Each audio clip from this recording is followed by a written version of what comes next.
여호와의 긍휼이라는 제하에서 오늘 말씀을 우리 함께 살펴보며 은혜를 나누고자 합니다. 이사야 55장은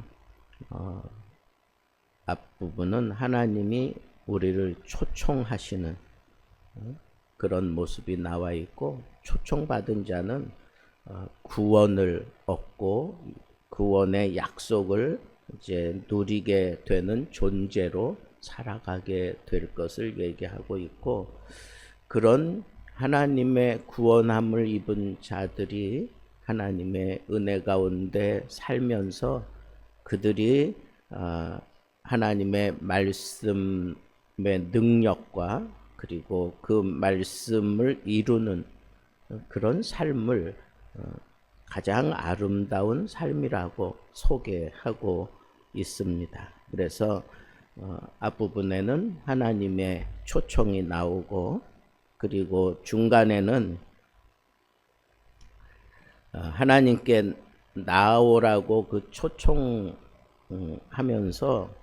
나오는 자에게 이런 복을 주겠다 하는 그런 약속을 소개하고 있고, 그리고 마지막 10절부터 13절까지는 하나님의 그 복은 말씀을 통해서 주어지는 거다라고 하는 것을 얘기하고 있습니다. 그래서 이 55장은 하나님의 초청과 그리고 초청받은 자들이 누리는 그 약속과 그리고 그 약속이 실현되어지도록 하나님의 말씀이 어떤 역할을 하는가 하는 것을 보여주는 그런 전체적인 메시지를 가지고 있다라고 얘기하고 있습니다.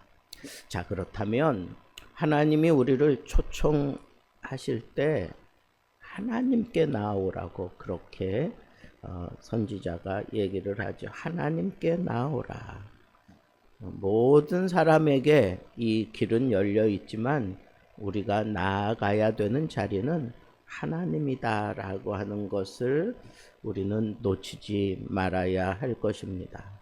그리고 하나님께 나오라라고 하는 것은 하나님께 나아가서 그분과 언약을 맺고, 그리고 그분이 하라는 대로 살겠습니다라고 하는 그런 순종하는 자세를 가지고 하나님이 보여주시는 대로 그대로 따르며 살아야 된다라고 하는 것을 우리에게 얘기하는 겁니다. 그래서 우리가 하나님의 그 은혜, 그 약속을 받고 난 다음에는 철저하게 하나님의 말씀에 순종하며 살아가야 해요.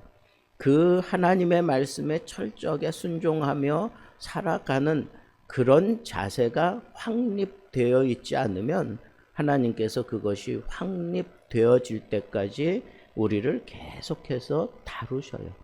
그 모난 부분은 잘라내시고, 그리고 부족한 부분은 채우고, 그리고 여전히 이 세상과 발을 들여놓지 못하고 있는 그런 부분들에 대해서는 하나님이 채찍질 해서라도 온전히 하나님 앞에 그렇게 부복하고 엎드릴 수 있도록, 그리고 하나님의 말씀에 귀를 기울일 수 있도록 하나님께서 그렇게 역사해 주신다는 거예요. 그리고 하나님 앞에 이제 순종할 그런 마음에 그리고 그 몸의 그 삶의 자세가 다 확립이 되었으면 그때 우리가 붙잡아야 할 게 있는데 그게 바로 하나님의 말씀입니다. 그래서 이 말씀이 우리의 생각을 뜯어 고쳐놓고 우리의 삶을 변화시키고 우리의 영혼을 살찌우는 것, 그것을 이 말씀을 경험한 자들은 다 아는 겁니다. 그래서 이 말씀으로 말미암아 내가 온전히 이제 그 은혜를 접하게 되면 내 삶은 만족함이 있고 기쁨이 넘쳐나는 그런 삶을 우리가 살게 된다라고 하는 것이 이게 55장의 흐름과 그 흐름 속에 우리에게 요청하는 하나님의 그런 말씀입니다. 그래서 저는 오늘 말씀의 제목을 하나님의 긍휼이라고 그렇게 잡았는데, 이 55장에 아주 도도하게 흐르는 하나님의 긍휼이 있어요. 만약에 이 긍휼이 없다면 여러분, 하나님이 우리 인간을 부르는 것도 긍휼, 그것 때문에 부르는 거지, 우리의 어떤 모습을 보고 하나님이 우리를 부르겠어요. 그리고 하나님의 긍휼을 따라 우리를 부르니까 다른 사람들에 비해서 참 모자라고 가진 것 없고, 그리고 참 의지가 연약해도 하나님이 긍휼, 그 긍휼을 가지고 우리를 불러주시니까 나 같은 죄인도 용서함 받고 주 앞에 이렇게 올 수 있는 겁니다. 그리고 그 하나님 앞에 부복하고 엎드려서 내가 하나하나 다듬어져 가는 그때에도 우리가 하나님 앞에 뻗대거나 아니면 잘못된 생각을 하거나 아니면 내 믿음 없이 그냥 막 행동하는 그런 것들로 인해서 하나님이 우리를 아주 심각하게 다루실 때 채찍질하기도 하고 아주 저 인생 밑바닥을 경험하기도 하고, 또 세상 살아가면서 나는 참 지혜롭고 똑똑하다고 생각하며 사는데 정작 그 사람이 세상으로부터 속임을 당하고 억울한 일을 당하고 뭐 이런 일들이 그냥 그 사람에게 다 그냥 덮치도록 그냥 놔두시는 거예요. 그게 하나님의 징계지요. 하나님이 그렇게 징계하시는 거예요. 왜? 깨달으라고, 잘못을 깨달으라고, 잘못된 데서 돌아서라고. 그런데 그것도 하나님의 긍휼을 만약에 거기서 제거해버리면 우리 어떻게 될까요? 완전히 초박살나는 거예요. 다시 일어날 그런 여건이 없는 거예요. 완전히 그냥 무너지고 완전히 그냥 소망도 없고 아무것도 아니잖아요. 그러나 여러분, 우리 성경에서 보면 하나님의 사람들이 참 힘들고 어려운 일들 많이 당하지만 그때마다 그 사람들이 또 뭔가 붙잡고 일어나잖아요. 내 영혼아, 내가 어찌하여 낙심하며 어찌하여 낭망하느냐. 너는 하나님을 바라라. 하나님께서 너를 도와주실 것이다. 뭐 이런 말씀들을 붙잡고 그것을 내 삶 속에 적용해 가면서 깊을 것도 우리가 일어나잖아요. 내가 용기가 있고 내가 힘이 있고 내가 똑똑하고 내가 잘나서 다시 일어나게 되는 걸까요? 아니에요. 하나님이 여전히 긍휼함을 우리에게 베풀어 주시니까 우리가 이 심각한 상황에서 또 이겨내고 또 일어나는 거예요. 그것뿐이 아니에요.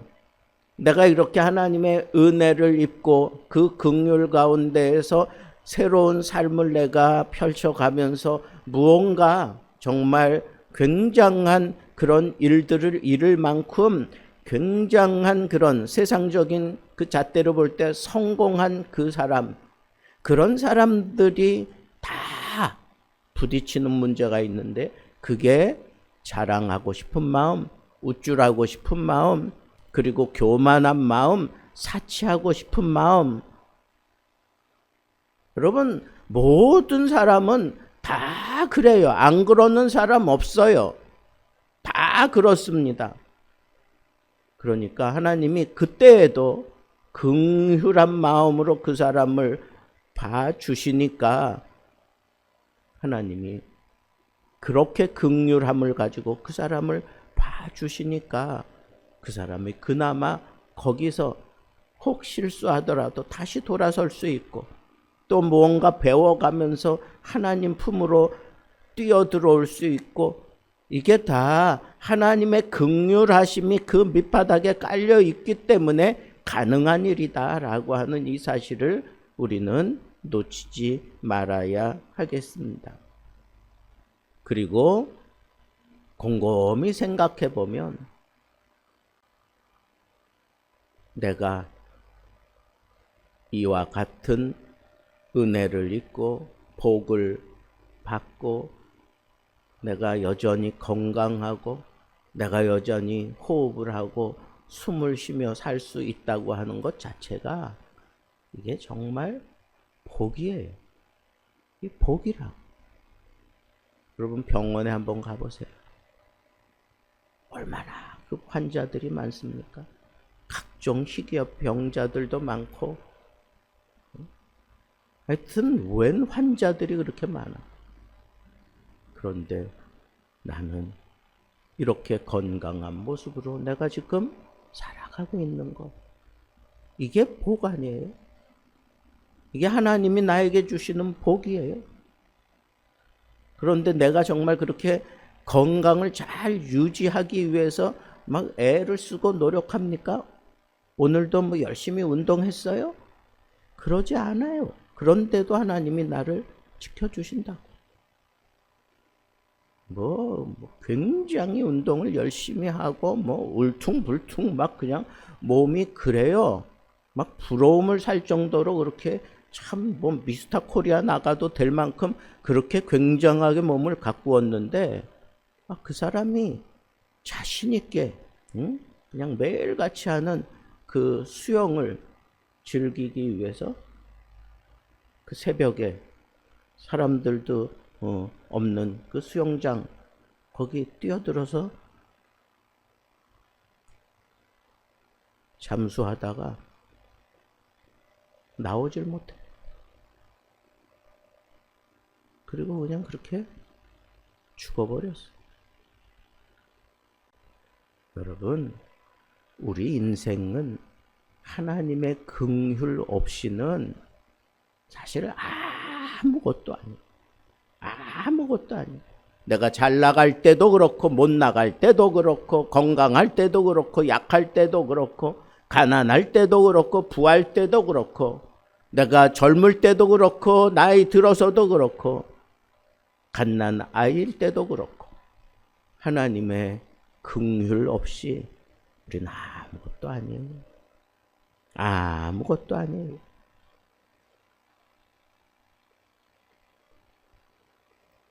내가 이 머리 가지고 이 재능 가지고 이 여건 가지고 내가 다 할 것 같지요? 모든 사람들보다 내가 다 뛰어나게 잘할 것 같지요? 하나님의 긍휼을 그 사람에게서 빼버리면 그 사람은 그냥 종이짝처럼 그냥 확 무너지고 말아요.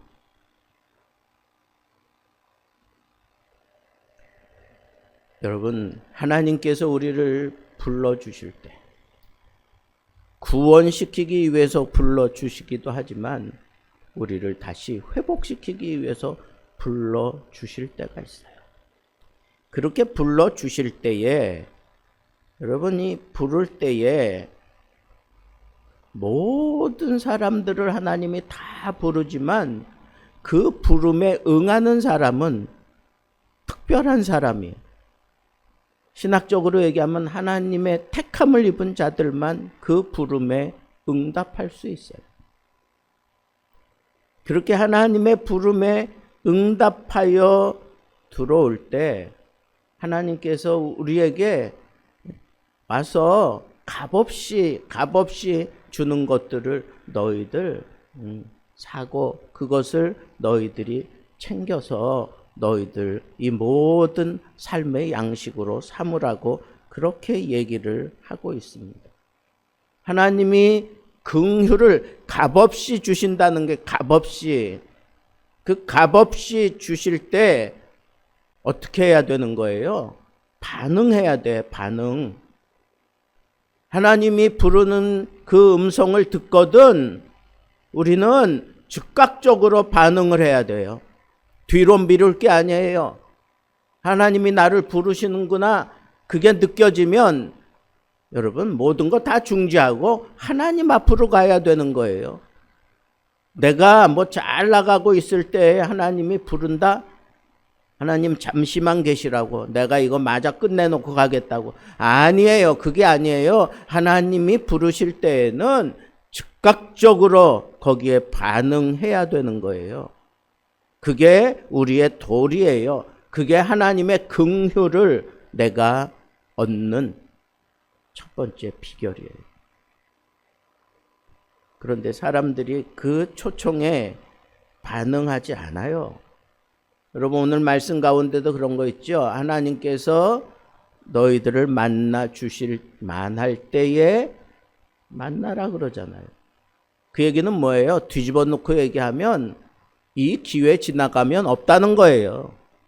너에게 이렇게 지금 만날 만한 때를 이렇게 주시는 것, 이거 놓치면 너는 하나님의 긍휼 없이 너 혼자 알아서 다 해야 될 거야.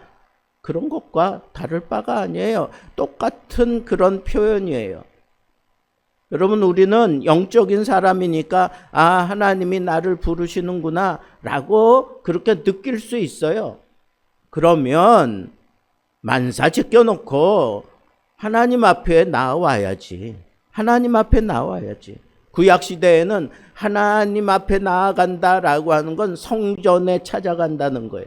하나님의 그 언약궤 위에 항상 하나님이 구름 기둥으로 임재해 계셨던 것을 광야 시대의 백성들은 다 알고 있었기 때문에 하나님 앞에 나아간다는 얘기는 성전에 나아가는 거예요. 여러분들의 마음속의 성전은 어떤 거예요? 하나님이 계신 곳이라고 하는 이 분명한 믿음이 있습니까? 그러면 하나님이 부른다라고 생각되어지면 여러분들의 자리가 지금 어디에 있든지 간에, 지금 어디를 향하여 여러분들이 가고 있든지 간에 하나님이 나를 부르시는구나 라고 생각되어지면 하나님 앞에 나오세요. 성전으로 찾아 나오세요. 성전 중심의 생활로 다시 바꾸세요. 성전에서 하나님의 은혜를 경험해 보지 못한 사람은 참 비극이에요. 하나님의 말씀을 읽으면서 은혜를 경험하지 못한 사람도 참 비극이에요. 다 하나님께서 이 성전을 통해서 말씀을 통해서 은혜를 베풀어 주시는 것 다 받았고 다 아는데 그걸 모른다? 하나님의 은혜를 알기는 아는데 성전에서 말씀을 통해서 내가 경험하지 못했다? 그런 사람들은 참 불안하기 짝이 없어요. 만날 만한 때에 찾으라고 합니다. 약한 자신의 길을 버리고 하나님께로 돌아오라는 거예요. 긍휼이 있는 하나님 앞으로 돌아오라는 거예요. 하나님의 길은 다르다 그랬잖아요. 너희들의 길과 다르다. 상당히 높은 하나님의 그 길로 너희들이 오라는 거예요. 그러면 하나님이 우리에게 허락하신 그 길, 그건 방법일 수도 있고 하나님이 우리를 위하여 열어놓은 길일 수도 있고 내가 감당할 수 없는 것들을 하나님이 해결해 주시는 그 길입니다. 그 길로 나오라는 거예요. 모든 걸 다 내려놓고 여러분들의 방법, 여러분들이 의지하고 있는 거, 지금 내가 뭐 든든하게 뭔가 굉장한 일을 하고 있다 손치더라도 그래도 하나님이 부르실 때에는 그냥 무작정 하나님께로 달려와야 되는. 어떤 젊은이가 부모님 말씀을 무시하고 자신의 길을 갔습니다. 자식들이 자라면서 부모님들이 상당히 부족하다고 생각해요. 부모님들보다 자기가 월등하다고 생각해요. 뭔가 부모님들은 산수를 배웠지. 그러나 우리는 지금 이 수학을 배우는, 부모님들은 이 영어 뭐 이런 거 잘 못해. 그런데 요즘 젊은 세대는 그런 것도 다 잘해. 세상 살아가는 데 있어서 탁월하고 굉장한 차이가 있는 것처럼 보이니까 부모님들을 무시하는 거예요. 그래서 사람들이 부모까지도 그렇게 무시하고 살아갑니다. 근데 그 결과가 뭐예요? 탕진이에요. 탕진. 부모를 무시하는 사람의 결국은 탕진이야. 이걸 가르친 게 바로 탕자의 비유예요. 이게 탕자의 비유라고. 그 탕자의 마지막이 뭐예요? 탕진했잖아. 아무것도 그 손에 들려있는 게 아무것도 없어. 그때 그가 아버지를 생각해내고 아버지께로 돌아옵니다. 아버지께로 돌아와요. 그때 아버지가 멀리서부터 기다리고 있다가 아들이 돌아오는 그 모습을 보고 아버지가 달려나가서 그 자식을 끌어안아요. 그 자식은 쭈뼛쭈뼛하며 오기는 왔지만 아버지한테 손 내밀기가 그래요. 그러나 아버지가 품어 안아주시니까 뭐라 그래요? 이제는 나는 아들도 아닙니다. 나는 품꾼의 하나로 아버지 밑에서 내가 살겠습니다. 그때 아버지가 반지를 끼워주고 너는 내 아들이라고 하는 이 사실을 분명하게 그렇게 얘기하고 준비해 두었던 그 소를 잡자. 그리고 그 아들이 돌아온 그때를 기해서 잔치를 벌이는 잔치를. 이게 뭐예요? 모든 거 다 탕진해 버리고 돌아온 그 자식을 위해서 준비해 두었던 소를 잡고 그리고 잔치를 벌여요. 여러분 이 비밀 아시겠어요? 하나님이 정말 기대하는 게 뭐예요? 여러분들을 이 세상에서 최고로 잘 나가고 굉장한 그런 헌금을 하고 굉장한 그런 업적을 쌓아가는 그걸 보고 하나님이 기뻐하는 게 아니라 하나님 앞에 돌아온 그 사실 하나만 보고 하나님이 기뻐해요. 탕자가 돌아왔다고 하는 이 사실 그거 하나만 보고 아버지가 기뻐하고 잔치를 벌여요. 뭐 했는데? 첫째가 분명하게 얘기하잖아. 창기와 함께 아버지께 받은 이 모든 걸 다 탕진하고 돌아온 이 자식을 위해서 지금 이렇게 잔치를 벌이는 거냐고.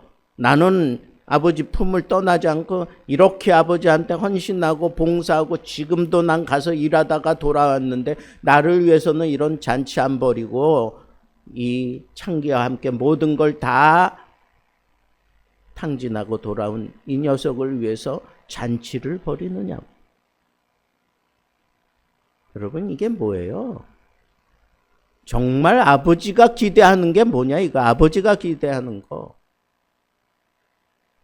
그건 아버지께로 돌아오기만 하면 아버지가 그게 그냥 가장 큰 기쁨이에요. 아버지가 그때부터는 책임져 줄 수 있어. 좀 번나가도 책임져 줄 수 있고 실수하면 또 세워줄 수 있고 모자라면 채워줄 수 있고 이게 아버지 마음이에요. 이게 아버지 마음이라. 근데 사람들은 그걸 잘 모르는 것 같아요. 여러분 기억하세요. 하나님이 우리에게 긍휼을 베푸시는 만날 만한 때, 그건 때를 강조하는 건 지나간다는 거야. 요때 하나님께 꽉 사로잡히고 그거 붙들고 내가 하나님을 만나야 돼. 하나님 앞에 내가 와야 돼. 그러지 않고는 모든 문제가 해결되지 않아요. 그 긍휼을 내가 하나님 안에서 내가 받았으니까 그 긍휼을 토대로 해서 그 긍휼, 하나님의 마음, 그 마음을 내가 이루어낼 수 있는 도구를 하나님이 우리에게 하나 주셨는데 그게 뭐예요? 그게 바로 하나님의 말씀이에요. 이 말씀을 가지고 우리는 하나님이 나를 왜 이렇게 받아줬고, 왜 이렇게 다시 회복시켰고, 왜 하나님께서 또 다시 일어나게 해주셨는지, 이런 모든 것들을 온전히 캐치하고 온전히 이룰 수 있는 아주 막강한 힘, 능력, 그것은 바로 이 말씀을 통해서 우리에게 주어진다라고 하는 거예요. 그래서 여러분들이 정말 힘들고 어렵다라고 생각되어지면 우리는 많은 경우 힘들다 어렵다 그러면 기도부터 해요. 기도부터 합니다. 잘하는 거지요. 그러나 여러분, 저는 여러분들에게 기도하기 전에 하나님 말씀 붙들고 한번 씨름해 보라고 얘기하고 싶어요. 저도 곰곰이 생각해 보니까 내가 하나님의 말씀을 읽고 하나님의 말씀을 서로 나누고 하나님의 말씀에 청종하고 하나님의 말씀을 듣다가 하나님의 큰 은혜를 입고 성령의 그 막강한 그런 인도하심에 그냥 확 사로잡혔던 그런 때를 생각해 보면 이 말씀에 내가 붙들려 있고 이 말씀을 붙들고 있을 때였어요. 그리고 난 이후에 그 말씀을 토대로 해서 기도해 나갈 때 그때 놀라운 일들이 일어났던 것을 우리는 알 수가 있어요. 오순절 성령 강림이 사도행전 2장에 부어지게 되는데 그 오순절 성령 강림 전에 뭐가 있었어요? 베드로가 말씀을 선포하는 일들이 있어요. 그 말씀으로 인해서 이게 도대체 뭐냐? 이 말씀의 의미가 뭐냐? 우리 앞에 펼쳐진 이 모든 것들을 내가 어떻게 이해할 수 있겠느냐? 뭐 이런 것들을 궁금해 할 수 있게 만들었던 건 이 말씀이 선포되어졌기 때문에 그런 거예요. 말씀이 앞서 있다면 그 말씀이 여러분들을 사로잡고 여러분들을 인도해가고 여러분들이 말씀을 붙들고 씨름하고 아니 세상에 지금 당장 뭘 해야 되고 뭔가 다 메워야 되고 뭐 해야 될 것 같은데 그 말씀 붙들고 그 말씀 읽고 있는 그 모습을 보면 사람들은 다 저 사람 좀 미쳤다고 그래요. 미쳤다고. 지금 말씀 읽을 때냐고. 지금 그 말씀이 너에게 뭘 도대체 해줄 수 있느냐고 그렇게 손가락질 할 거예요. 그러나 말씀 없이 아무것도 이룰 수 없다. 이게 우리의 진정한 믿음이에요. 여러분들도 마찬가지일 거 아니에요? 곰곰이 생각해 보세요. 말씀 붙들고 씨름하고 말씀 공부하고 말씀을 들을 때 말씀을 읽을 때 막 그냥 가슴이 뜨거워지고 그래서 막 그냥 저절로 막 기도가 막 터져 나오고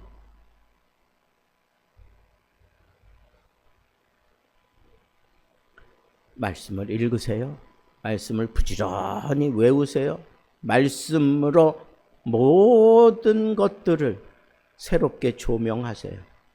그러다 보면 성령께서 여러분들을 사로잡으시고 기도를 터뜨려 주시고 그럴 때 우리는 다니엘처럼 정말 하나님 앞에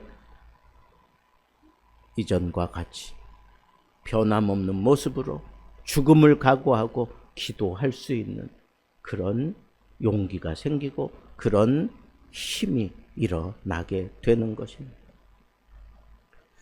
결론적으로 이렇게 하나님이 부를 때 그 때를 놓치지 않고 그리고 하나님의 긍휼함을 힘입고 내가 하나님의 뜻이 이거구나. 하나님이 이거구나. 하나님의 그 뜻이 이거구나 라고 하는 것을 내가 느끼는 것은 긍휼 때문에 느끼게 되는 거예요. 그 긍휼이 나를 온전하게 변화시킬 수 있게 만드는 것은 말씀이에요. 그 말씀 붙들고 씨름하노라면 결국은 하나님이 우리에게 기쁨을 일으켜 주십니다. 기쁨을 회복시켜 주셔요. 건강이 없어서 늘 우울했습니까? 돈이 없어서 늘 그냥 막 쪼달렸습니까? 사람이 없어서 늘 외로웠습니까? 하나님이 기쁨을 주실 때에는 여러분들에게 가장 필요한 것으로 채우시며 하나님께서 기쁨을 주셔요. 환희하게, 환희가 터지도록 하나님께서 역사하시는 거, 이 과정 여러분 놓치지 마세요. 하나님이 나를 부르신다. 그러면 이 기회 놓치지 말고 하나님 앞에 나아 엎드리세요. 그리고 하나님의 긍휼을 구하세요. 그리고 하나님의 뜻이 알아지면 이게 하나님의 뜻이고 내가 이렇게 살지 못해서 하나님이 나를 이렇게 다루시는 거구나. 나는 이 길로 가야 되는 거구나. 이런 것들이 분명하게 보여지면 그때 여러분들이 손을 펼쳐서 뭘 잡아야 돼? 하나님 말씀 잡아야 돼. 말씀. 그 말씀 붙들고 씨름하다가 성령께서 여러분들을 온전하게 사로잡고 막 기도가 터지게 만들어요.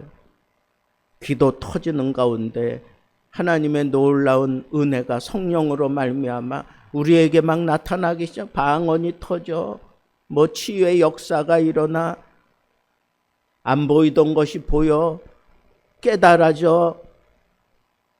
그때부터는 하나님이 나와 함께 하실 것이다 라고 내가 확신하게 되면 기쁨이 막 넘치는 거예요.